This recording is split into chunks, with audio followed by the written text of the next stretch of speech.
नमस्कार दोस्तों, मैं कल्पना दीक्षित बेसिक ज्ञान क्लासेस में आप सभी का स्वागत करती हूँ। जैसे कि मैंने पहले भी बताया था कि इन क्लासेस का मेन उद्देश्य है कि जिनको बेसिक कॉन्सेप्ट क्लियर होने में दिक्कत आई है, अभी तक जो लोग कंपटीशन की तैयारी कर रहे हैं या तैयारी करने की सोच रहे हैं और उनको ऐसा लग रहा है कि मुझको कहीं ना कहीं बेसिक कॉन्सेप्ट क्लियर नहीं है, तो यहाँ पर उनको हर लेवल के कॉन्सेप्ट क्लियर मतलब किए जाएंगे और इस क्लास का उद्देश्य यही है। तो सबसे पहले आज फ्रेंड्स हम अपने क्लास में सब्जेक्ट लेते हैं मैथ्स, और मैथ भी बेसिक मैथ, क्योंकि बहुत सारे स्टूडेंट्स आप में से ऐसे होंगे जो ये सोच रहे होंगे कि मैंने तो मतलब मैथ्स ली ही नहीं थी, एज ए सब्जेक्ट मेरा तो मैथ्स था ही नहीं। लेकिन आप लोग अच्छी तरह जानते हैं कि बहुत सारे कंपटीशन एग्जाम में बेसिक मैथ पूछी जाती है और अब मैथ के कुछ ना कुछ क्वेश्चन आना कंपलसरी हो गया है। इसीलिए आज की क्लास में मैं जीरो लेवल से स्टार्ट कर रही हूँ। तो जिन लोगों का बिल्कुल भी मैथ से थोड़ा सा कहते हैं ना कि डिस्टेंस है, तो उनको आज ये क्लास बहुत ही बेनिफिशियल लगेगी। ठीक है, तो सबसे पहले आज हम अपनी क्लास में पढ़ते हैं भारतीय गणना। सब्जेक्ट हमारा रहेगा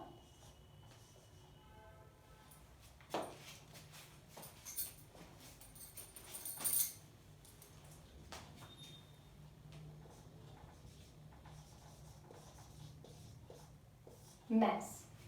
ठीक है, जब हम छोटे क्लास में थे तो हमको सबसे पहले यही बताया गया कि संख्याओं की गणना इकाई, दहाई, सैकड़ा, हजार, 10,000, लाख, 10 लाख, करोड़। करोड़ के बाद अरब, 10 अरब, खरब, 10 खरब, बस ज्यादा ज्यादा यहाँ तक। लेकिन इसके भी आगे है दोस्तों, इसके भी आगे संख्याएं हैं जो कि हमें कभी कदार किसी किसी क्लासेस में बताई गई हैं और कहीं कहीं नहीं बताई गई हैं।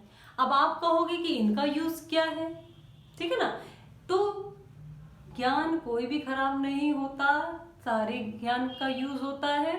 अगर चीजों को आप ज्यादा गेन करोगे तो वो आपके लिए ही बेनिफिशियल होगी।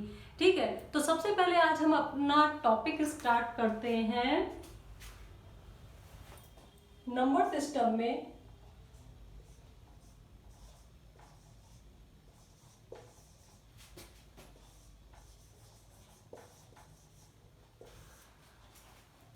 नंबर सिस्टम में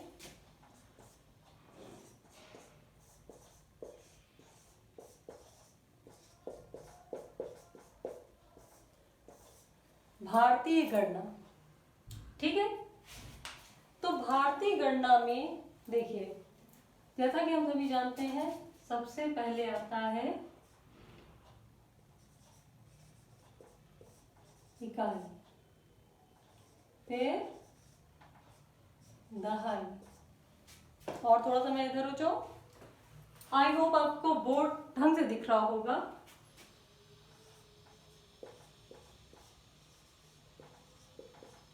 सैकड़ा, हजार, 10,000,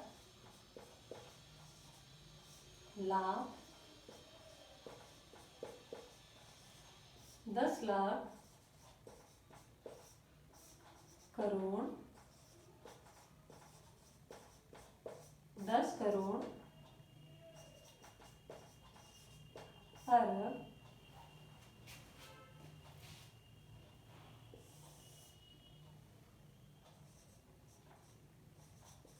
10 अरब, खरब, 10 खरब। अब अरब खरब तक तो हो गया। अब बात ये आती है कि अब इसके आगे क्या। तो इसके आगे फ्रेंड्स हमारा रहेगा नील। बहुत सारे लोगों को मालूम होगा, लेकिन जिनको नहीं मालूम है वो बोर्ड पे देखिए, 10 नील। ठीक है, नील के बाद आता है हमारा पदम।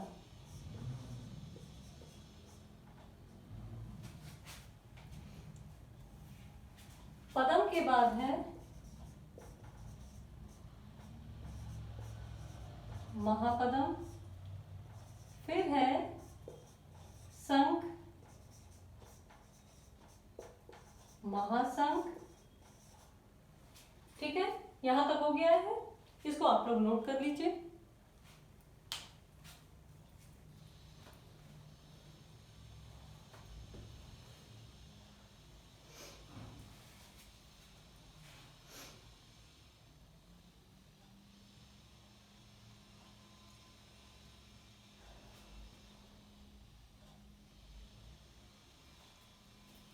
आई होप आप लोगों ने नोट कर लिया होगा। मैं इधर साइड को रब कर दे रही हूँ।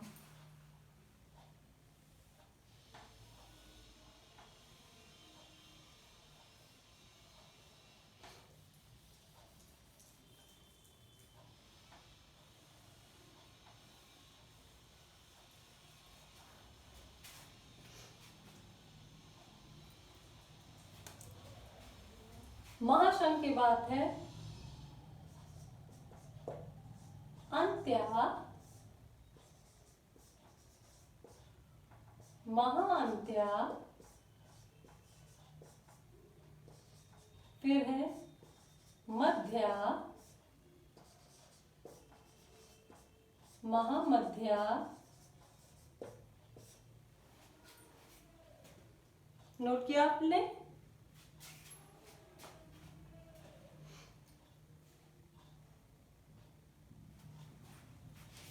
फिर है पारद, महापारद, फिर है घूम, महाघूम, फिर है अशेहिनी,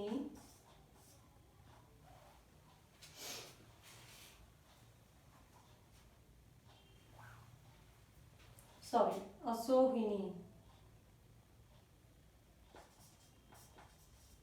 महा असोहिनी। ठीक है, तो दोस्तों अरब खरब के तक तो सबको पता था। ठीक है, मोस्टली सबको पता भी होता है, लेकिन बात आती है कि इसके बाद क्या। इसके बाद आता है नील, दशनील, फिर पदम, महापदम, संघ, महासंघ, अंत्या, महाअंत्या। दिख रहा है सभी को? मध्या, महामध्या, पारद, महापारद, घून, महाघून, अशोहिनी, महाअशोहिनी। ठीक है, आई होप आप सबने नोट कर लिया होगा इसको। देखा जाए तो आगे बहुत कुछ है, लेकिन हमारे लिए इतना सफिशिएंट है। अगर हम इतना ही जान लेंगे तो बहुत है। अब आप सोच रहे होंगे इन सब का आगे क्या यूज है। देखिए, कंपटीशन एग्जाम में आपसे क्या पूछ लिया जाए, क्या नहीं पूछ लिया जाए, किस टाइप का क्वेश्चन आपका आ जाए, आप खुद भी नहीं जानते होंगे। ठीक है, तो इसलिए हर चीज की नॉलेज रखनी बहुत जरूरी है। और जैसा कि आप सभी जानते हैं, यहाँ पर बिल्कुल बेस से पढ़ाया जाएगा। तो ये आपका स्टार्टिंग केवल बेस से किया गया है, जिससे आप सभी को हर चीज पता हो। मतलब मैथ के बेस को लेकर हर चीज उसमें पता हो। ठीक है, अब एक और चीज देखते हैं। यहां ये होने के बाद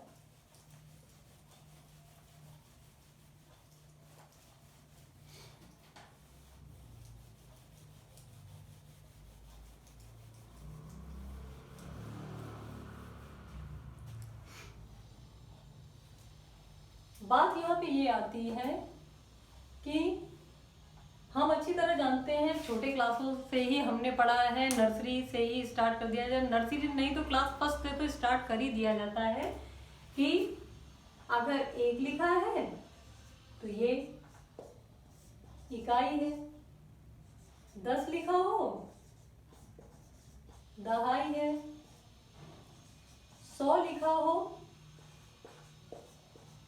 ये सैकड़ा है। 3 जीरो लग गए, 1000 है, 4 जीरो लग गए, 10,000 है, 5 जीरो लग गए, लाख है। इसी तरह आप जीरो की संख्या बढ़ाते जाएंगे। अब जैसे आपने 6 जीरो लगा दिए तो ये हो गया 10 लाख। और अगर आपने एक के साथ 7 जीरो लगा दिए तो ये हो गया करोड़। इसी तरह मैंने जो आपको लिखवाया है भारतीय गणना में, वो सीरीज बढ़ती चली जाएगी और एक के साथ जीरो की संख्या भी बढ़ती चली जाएगी। ठीक है, तो आप जीरो की संख्या काउंट करके भी याद कर सकते हैं कि अगर लाख है तो लाख में 5 जीरो लगते हैं, करोड़ है तो करोड़ में 7 जीरो लगते हैं। ठीक है, अरब में कितने जीरो लगेंगे, खरब में कितने जीरो लगेंगे, ये सब आप लोग मतलब एक जीरो बढ़ाते बढ़ाते इस चीज को अच्छी तरह याद कर सकते हैं। ठीक है, ये तो रही आपकी भारतीय गणना। ठीक, शायद इसमें किसी को किसी भी टाइप की प्रॉब्लम नहीं होगी। This is very easy. Okay,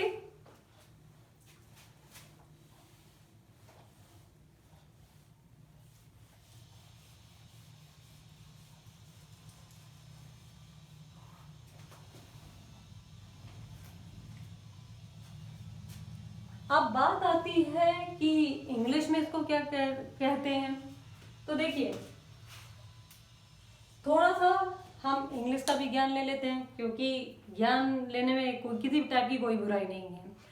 ठीक, हिंदी के साथ साथ हम लोग इंग्लिश भी सीखते जाते हैं। ठीक है, जिससे हमें कभी भी किसी टाइप की कोई भी परेशानी अपनी लाइफ में ना हो कि इसको इंग्लिश में क्या कहेंगे। बहुत सारे बच्चों को ये लगता है अरे इकाई को इंग्लिश में क्या कहेंगे, कुछ कहते हैं यूनिट कहते हैं, कुछ कहते हैं वंस कहते हैं, सबका अपना अपना फंडा है। ठीक है, लेकिन यहाँ हम देखते हैं जैसे इकाई है, इसको हम कहेंगे वंस, दहाई, टेंथ,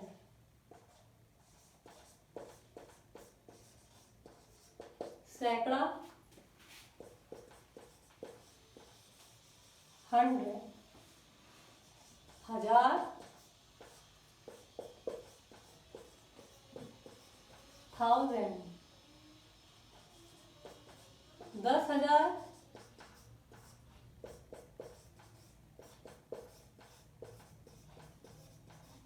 10,000, लाख। तो देखिए, लाख में क्या है, कुछ लोग लाख को LAKS लैख या फिर LAC लैख, जो आपको सुटेबल लगे आप इसकी लाख की स्पेलिंग LAKH लैख या फिर LAC लैख कुछ भी लिख सकते हैं। ठीक है, एज यू लाइक, ये दोनों ही आपका बिल्कुल ठीक है। ठीक है, फिर लाख के बाद 10 लाख, फिर करोड़, 10 करोड़, अरब, 10 अरब, ये सब तो हमारी भारतीय गणना का इंग्लिश वर्जन है। ठीक है, लेकिन अगर हम इंटरनेशनल सिस्टम में आए तो तब इनके नाम क्या होंगे, चलिए देखते हैं। जिनको ये नोट करना है वो नोट कर लीजिए। आई होप आपने नोट कर भी लिया होगा। ठीक है,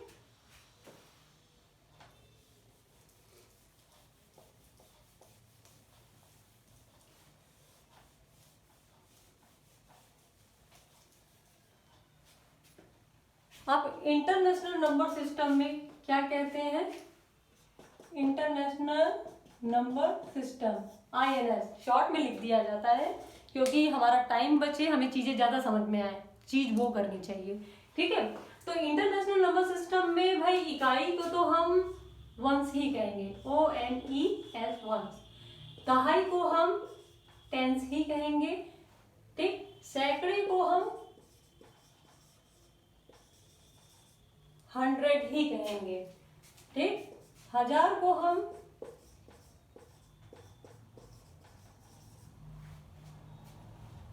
1000 कहेंगे। 10,000 को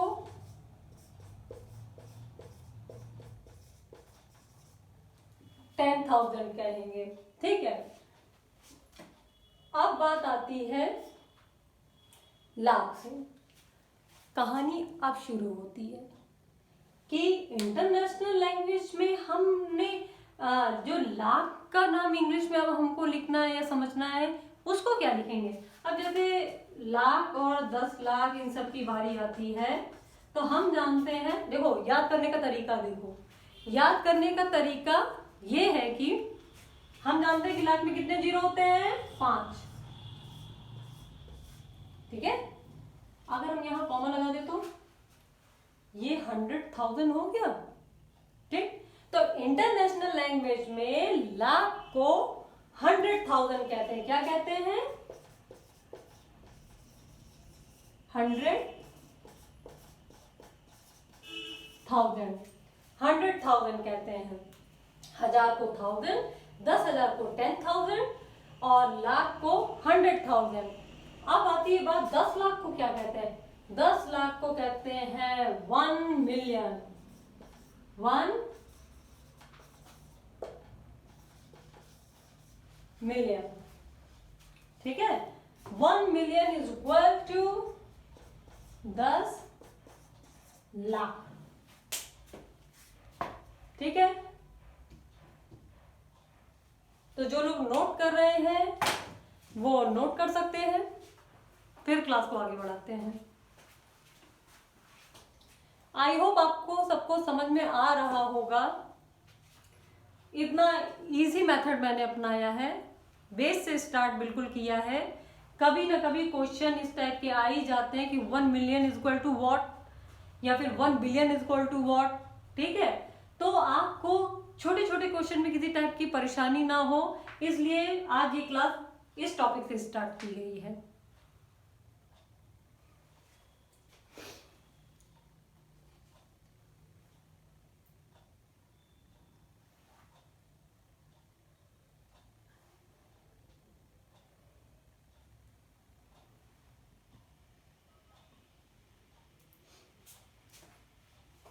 ठीक है, यहां पर इसको हम रब करते हैं। आई होप आप सबने नोट कर लिया होगा।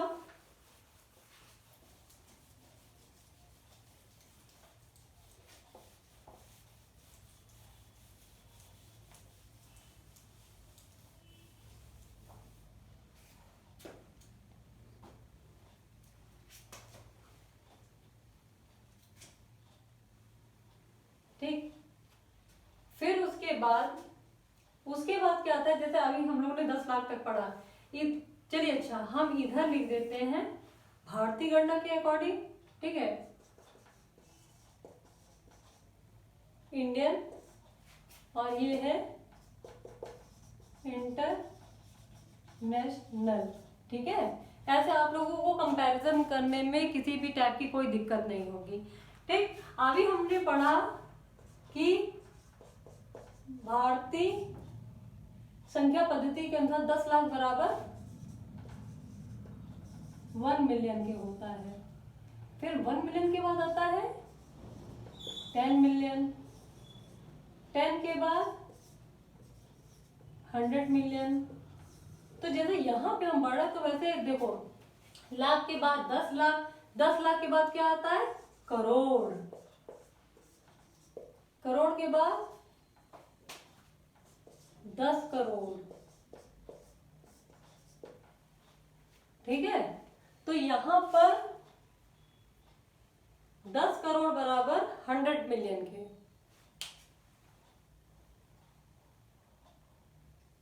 ठीक, फिर बात आती है 10 करोड़ के बाद क्या आता है, अरब।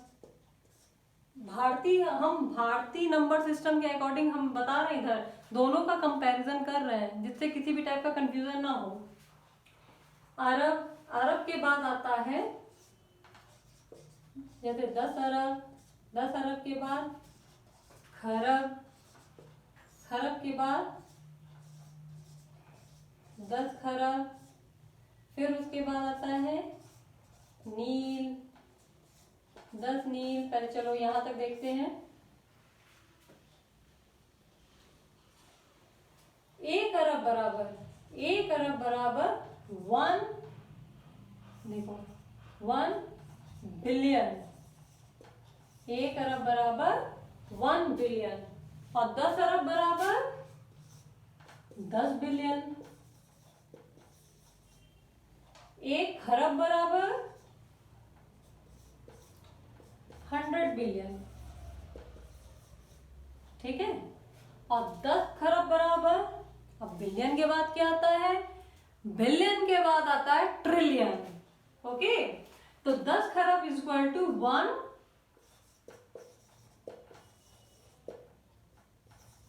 ट्रिलियन, 10 खरब बराबर 1 ट्रिलियन।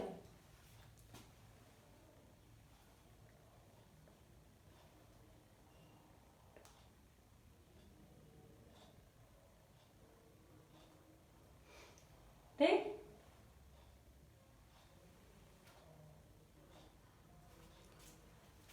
फिर एंड सो ऑन, 1 ट्रिलियन हो गया, 1 is equal to 10 trillion, 10 is equal to 100 trillion. सबसे पहले चलो इसी को नोट डाउन कर लो, देख तो रहा है ना सबको, किसी भी टाइप की कोई दिक्कत, इसको नोट कर लीजिए।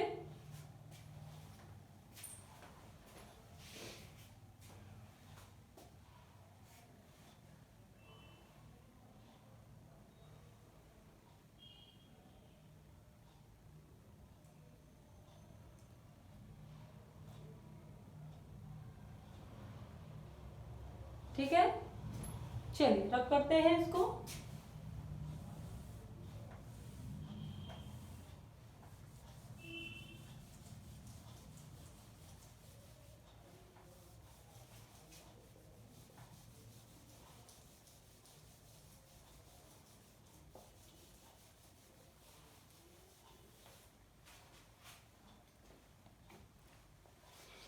हम लोगों ने 10 मील तक देखा, ठीक है।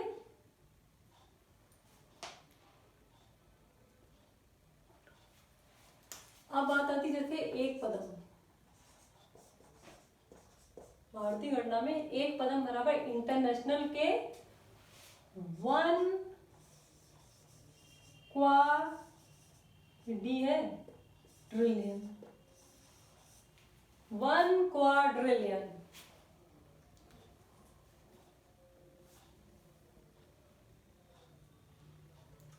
क्वाड्रिलियन, ठीक है। और महापदम बराबर 10 क्वाड्रिलियन, ठीक है। 1 शंख बराबर 100 क्वाड्रिलियन, और सॉरी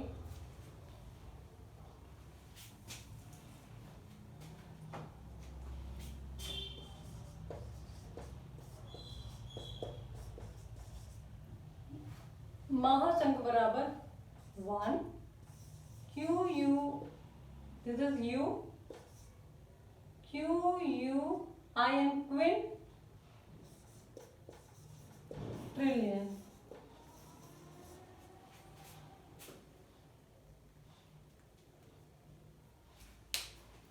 सॉरी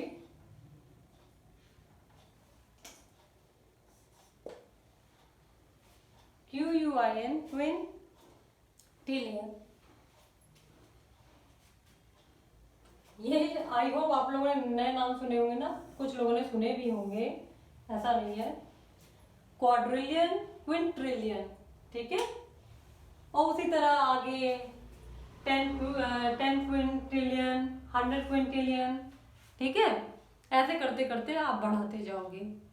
तो यहाँ तक इसका ज्ञान यहाँ तक रखते हैं, बहुत सफिशिएंट है, बस नॉलेज आपको होनी चाहिए, ठीक है। चलिए, आई होप आप सबने इसको नोट कर लिया होगा। इसको रब करते हैं और लेते हैं अपना न्यू टॉपिक। देखो भाई, मुझको तो बहुत इंटरेस्टिंग सब्जेक्ट लगता है, बहुत ही मजेदार। एक्चुअली पढ़ाई होती बहुत इंटरेस्टिंग चीज है। अगर किसी भी सब्जेक्ट को ये सीक्रेट बात है। अगर किसी भी सब्जेक्ट को आप मजा लेके पढ़ोगे तो उसको पढ़ने में आपको मजा आएगा भी, ठीक। लेकिन अगर किसी भी सब्जेक्ट को आप डर के पढ़ोगे कि नहीं मुझे पास होने के लिए पढ़ना है, या फिर नहीं नहीं अरे एग्जाम में क्वेश्चन पूछे जाने हैं, अब मुझे तैयारी करनी है तो 12 13 13 सब्जेक्ट हमको पढ़ने ही पढ़ने हैं, और कैसे तैयारी होगी, क्या पढ़ूंगा क्या नहीं पढ़ूंगा, तो कुछ मजा तो आ ही नहीं सकता। लेकिन अगर सब्जेक्ट को आप मजा लेके पढ़ोगे तो डेफिनेटली आपको वो सब्जेक्ट इंटरेस्टिंग लगने लगेगा, ठीक है। तो पढ़ना मुझे तो बहुत अच्छा लगता था, लगता है, था नहीं है, ठीक है। पढ़ती हूँ, आप तक उस ज्ञान को पहुंचाती हूँ, तो शायद ये चीज़ें मुझे बहुत अच्छी लगती है कि जो नॉलेज मैंने गेन की है या फिर जो चीज़ बेसिक चीज़ें मुझे आ रही हैं मैं दूसरों तक पहुंचाऊँ। यही तो उद्देश्य लेके चल रहे हैं हम सब, कि जो हमारे पास है उसको अगर मैं किसी को दे सकती हूँ या उससे किसी का भला हो सकता है तो इससे अच्छी कोई बात नहीं हो सकती है। और रही बात मैथ की, तो सबसे बढ़िया सब्जेक्ट कहा जाए, वैसे सारे सब्जेक्ट बहुत बढ़िया होते हैं, लेकिन अगर मैथ को आप लगाने लगो और अगर मैथ के बेसिक कॉन्सेप्ट आपको क्लियर हो जाए तो उससे ज़्यादा मज़ेदार और कोई सब्जेक्ट नहीं है, ठीक है। तो इसी के साथ अगले टॉपिक की शुरुआत करते हैं। हमारा नेक्स्ट टॉपिक है